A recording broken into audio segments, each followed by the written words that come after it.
Cute baby அத்தியாயம் 29. நான் உங்கள் சுராமிகா. நான் பாட்டுக்கு என் வேலை உண்டு, நான் உண்டுன்னு இருந்தேன்டி. எனக்கு தெரியும் பொண்ணுங்கன்னா இப்படித்தான். எனக்கு நல்லாவே தெரியும். ஒரு பிரச்சனை வந்தா விட்டுட்டு ஓடிடுவீங்கன்னு எனக்கு நல்லா தெரிஞ்சிருந்தோம். நான் உன்கிட்ட பேசி பழங்கண்டி. அதான் நான் பண்ண தப்பு. நீ எல்லா பொண்கள் மாதிரி தான். நான் என்னமோ நீ வித்தியாசமா இருப்பேன்னு நினைச்சிட்டேன்.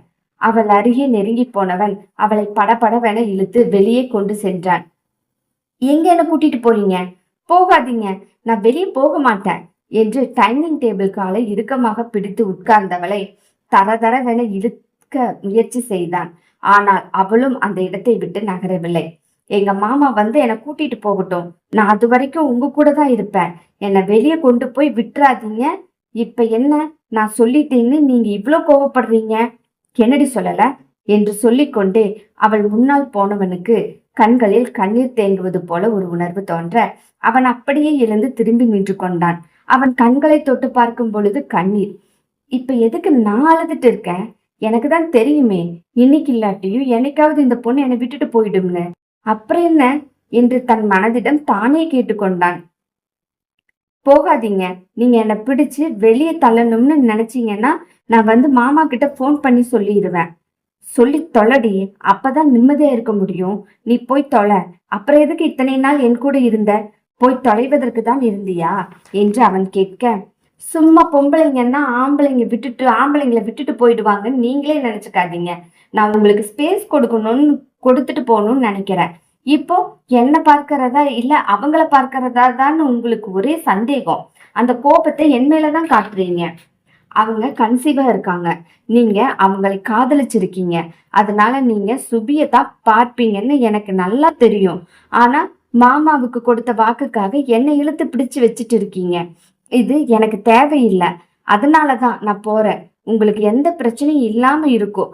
இது ஒரு தப்பா என்று அவள் கேட்டு அழுது கொண்டே கேட்க, அவன் திரும்பி அவளை ஒரு நிமிடம் பார்த்தவன், எனக்கே தெரியல பிரியா, உன்னை ஏன் நான் விடக்கூடாதுன்னு நினைக்கிறேன்னு இத்தனை நாள் தெரியல.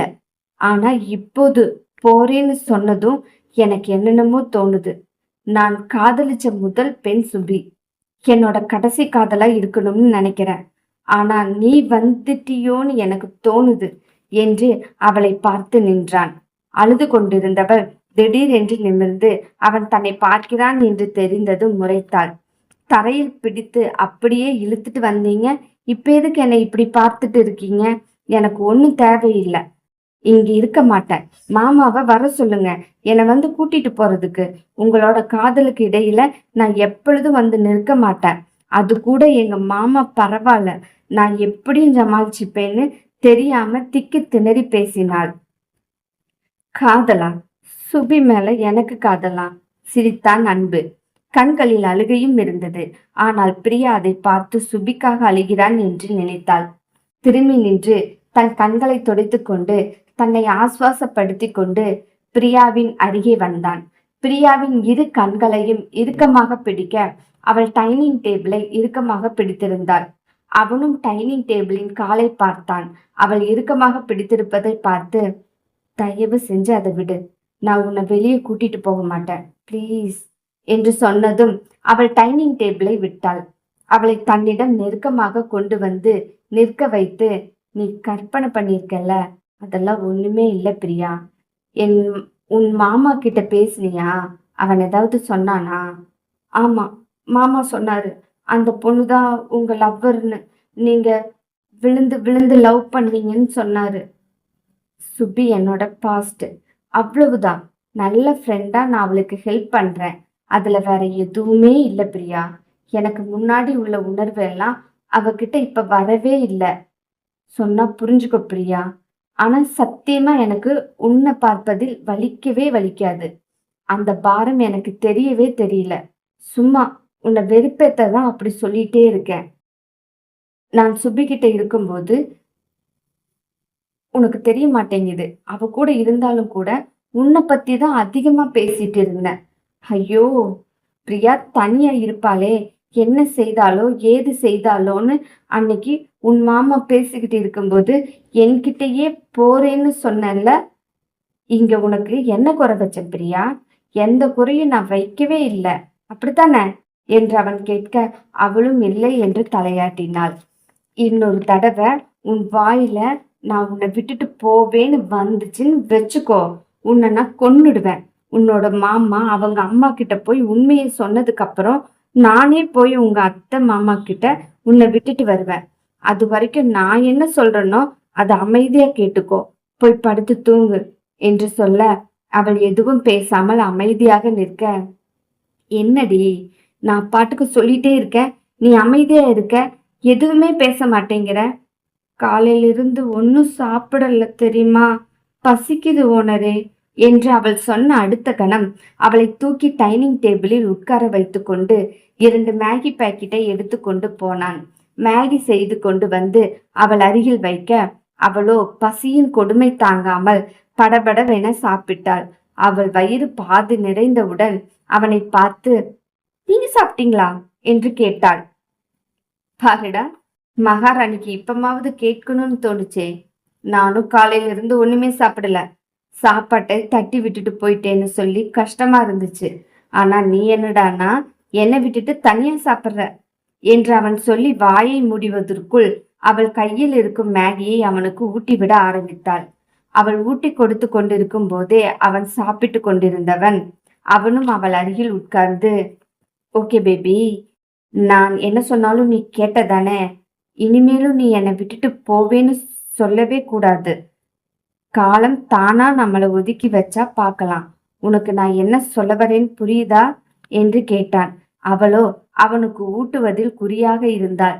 எனக்கு நீங்க என்ன சொல்றீங்கன்னு தெரியல, ஆனா உங்களை விட்டுட்டு போக கூடாது, அப்படி மட்டும் புரியுது என்று சொல்லிக்கொண்டே அவனுக்கு ஊட்டிவிட, அப்பா கடவுளே, இந்த அளவுக்கு உனக்கு புரிஞ்சுதே, அது வரைக்கும் ரொம்ப சந்தோஷம் என்று சொல்லிக்கொண்டு, சரி நீ போய் படுத்து தூங்கு, நான் இப்ப வரேன் என்று சொல்ல அவளும் கை கழுவி கொண்டு போய் படுத்து கொண்டாள். நன்றாக தூக்கம் வந்தது. அசந்து தூங்கி கொண்டிருந்தாள். அன்பு அவள் அருகில் போய் படுக்க அவளோ முணங்கிக் கொண்டே அவன் அருகில் வந்தாள். அவன் மார்பின் மீது படுத்து கொண்டாள். கொஞ்ச நேரம் அமைதியாக இருந்தவன் என்ன நினைத்தானோ அவளை தன் தோளோடு சேர்த்து அணைத்து கொண்டான். அவன் இறுக்கமாக அவளை கட்டி கொண்டான். அவள் முகம் பார்த்து, உனக்கு ஒரு விஷயம் தெரியுமா, என்னால உன்னை விட்டு பிரிஞ்சிருக்க முடியல, அதுதான் உண்மை. எங்கிருந்தாலும் உன்னை தேடிட்டு இருக்கேன். எனக்கு அங்க இருக்கும்போது உன் நினைப்பாவே இருந்தது, அதனாலதான் ஓடி வந்துட்டேன். ஆனா நீ என்னடானா என்னை விட்டு பிரிஞ்சு போறதை பத்தி பேசுற. ஐ திங்க் நான் உன்னை லவ் பண்றேன்னு நினைக்கிறேன். நீயும் என்னை விட்டு போயிட்டா சத்தியமா நான் நினைக்கிறது உண்மைன்னு நினைச்சிடுவேன். பெண் என்பவள் ஆண்களை எப்பொழுதும் விட்டுட்டு போறவன்னு நான் நம்புவேன். என் வாழ்க்கை நாசமா போயிடும். அதனால தயவு செஞ்சு என்னை விட்டுட்டு போகணும்னு நினைக்காத. பிரியாவை இன்னும் இறுக்கமாக கட்டி அணைத்து தன் மார்பில் போட்டுக்கொண்டு அணைத்து பிடித்து படுத்திருந்தான். அவள் கன்னத்தில் ஒரு முத்தமும் கொடுத்தான். ஆனால் அவளோ தூக்க கலக்கத்தில் அந்த கன்னத்தை துடைத்து கொண்டு மறுபடியும் அவன் கழுத்தோடு சேர்த்து கட்டி அணைத்து அவள் படுத்தாள். இருவரின் செயலும் இப்படி இருக்க காலம் கொஞ்சம் நகர்ந்து ஓடியது. திடீரென்று அன்பு வீட்டிற்கு வந்தவன், பிரியா, நான் அவுட் ஆஃப் ஸ்டேஷன் போறேன், பிஸ்னஸ் மீட்டிங், அதான் நீ 2-3 நாள் இங்க தனியா இருக்க வேண்டியது வரும். தனியா தான், ப்ளீஸ் இருப்பதானே என்று அவன் கேட்க அவள் அப்படியே சுவரில் ஒட்டி நின்றிருந்தாள். நான் இப்பவே கிளம்புறேன், எனக்கு ரொம்ப அவசரமான மீட்டிங், அதனாலதான் இன்னைக்கு ஃப்ளைட் புக் பண்ணேன் என்று சொல்லிக்கொண்டே நிமிர்ந்து அவளை பார்க்க அவள் தலை குனிந்து நிற்பதை பார்த்து பாக்கெட்டில் கைவிட்டு கொண்டு பெருமூச்சு ஒன்றை விட்டவன், இப்ப எதுக்கு ஒரு மாதிரி இருக்க, அதான் நான் சீக்கிரம் வந்துடுவேன், நான் அப்படியே ஓடி போயிடுவேனா சொல்லிக்கொண்டு அவளின் அருகே போக குனிந்திருந்த அவள் தலையை நிமிர்த்தி பார்த்தான்.